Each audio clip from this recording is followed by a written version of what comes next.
Have you thought that life would be so much better if you could floor the gas without getting in trouble? Do you think that big government should stay off your roadways and stop telling you how fast you can drive? Do you feel like speed limits are oppressing you? Is your favorite song Sammy Hagar's I Can't Drive 55? If you've answered yes to any of these questions, you are not alone.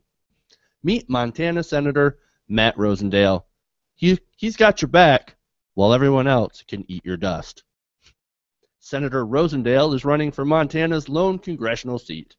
Recently, he joined host Mark Standrift on his Tea Party podcast to bemoan Montana's 75-mile-an-hour speed limit. Take it away, Senator. You know, Mark, I drove out. I felt it was the best way to experience the change in the country as I was heading this way. And as I drove across the border from North Dakota into Montana, there was a big sign there that said, trucks 65 miles an hour and all others reasonable and prudent. And I thought, you know, this is where I need to be, where people are going to be held responsible for their own actions, but yet they're going to have the freedom to live those, live through it. Well, that's exciting. They still have that open speed limit there? No, they do not. And it's a classic example of federal overreach. I mean, the state is dependent upon the federal government for highway funds, so the federal government certainly has the ability to say, here's the type of laws that you will implement in order to be eligible for those funds. So they had ended up placing speed limits on the state. So now we have a 75-mile-an-hour speed limit on the interstate. So there you have it. Big government is controlling speed limits via the funding, and that's part of what's wrong with America. What do you guys think about this? I almost wish Sean was here, because I feel like he'd be one of the first people to jump in and say that, and at least point out some of the things he might agree with about this guy. And I have a feeling citing the Autobahn would come up. I don't know why. I just do. That there's this notion that, see, when it's left on its own, people will solve it. They're on their own. It runs fine. But that's limited to the Autobahn. This is this actually would be applying the whole state. Right, and actually there are people trying to push to get a speed limit on the Autobahn. So, right. To be fair. Right. And it's, although I do have to admit, when your first intro there, my first thought was yes for about 5 seconds until I realized, oh God, I'm going to hit something. Right. All right, Stephen. Well, for me, 65 miles per hour it does seem a little bit too stringent. Here in the UK on the motorways, it's 70 miles per hour, and people have been pushing for an 80 mile per hour upper limit for certain parts of the motorway at least. Anyway, and there's economic arguments that can be made that people get to their business meetings faster and so on. And I could probably support 80 miles per hour on certain motorways somewhere, kind of a bit like Autobahn light.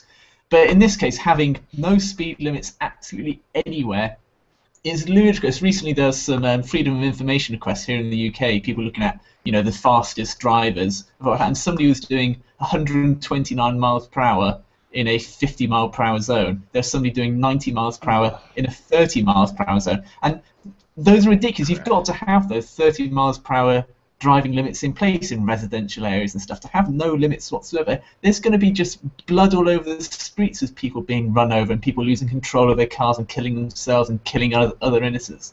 It's mental not to have any driving limits whatsoever, but they've got to be reasonable. If there's like some places that I drive around, I live in the countryside here in England, and there's some places where it says, oh, you should only be driving 40 miles per hour, where if it's a perfectly pleasant day, it's a Sunday afternoon, and there's no other cars about, then going 50 should be perfectly fine. You shouldn't get prosecuted or get fined for that. So you've got to have some balance in the system, but to have no regulation whatsoever, which is what a lot of Republicans push for, is just craziness.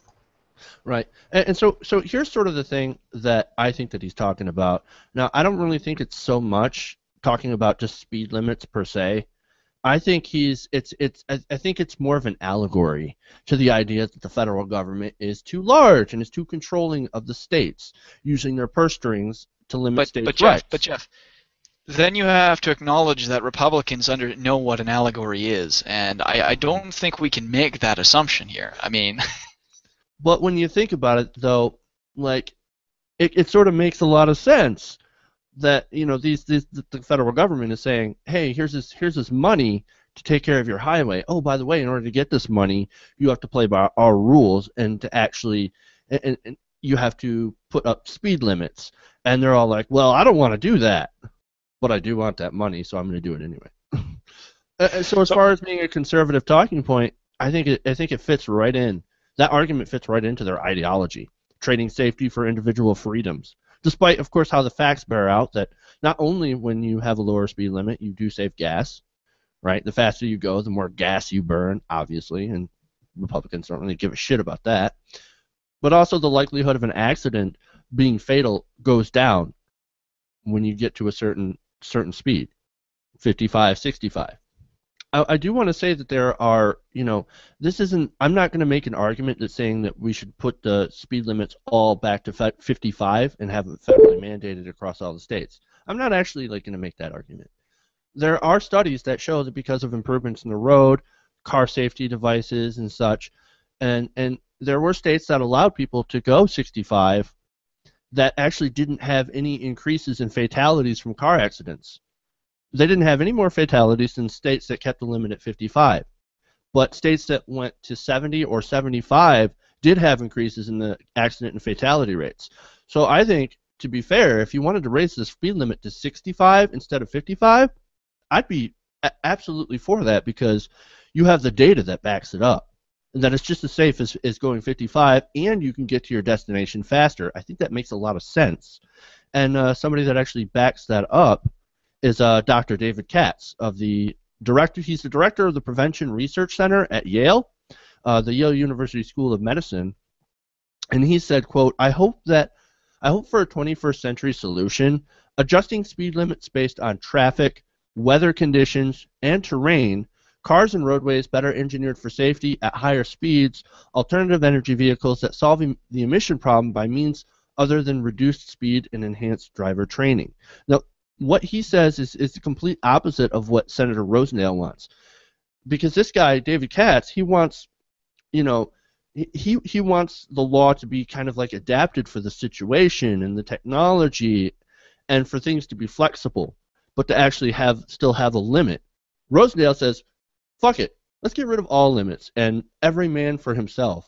Yeah, I mean, you're right. You're right in as far as, safety has improved in leaps and bounds, certainly within the last, 20, 30 years, which is when a lot of these speed limits were put in place across, many countries. And so it's now less risky to go 75 miles per hour compared to 65 miles per hour. You're less likely to die in your own car. So there is a legitimate argument to make that. But if you hit someone going at 65 miles per hour or 75 miles per hour, if they're outside their car and they bounce off your bonnet, chances are you're still probably going to kill them. So safety for the pedestrians hasn't improved that much, which is why I think, keeping speed limits pretty much the same in residential areas, highly populated areas, that's fine. But on motorways and stuff, when there aren't people, walking across the road, then I think, increasing it to 75 miles per hour, perfectly legitimate, and you could make a very good argument for that case.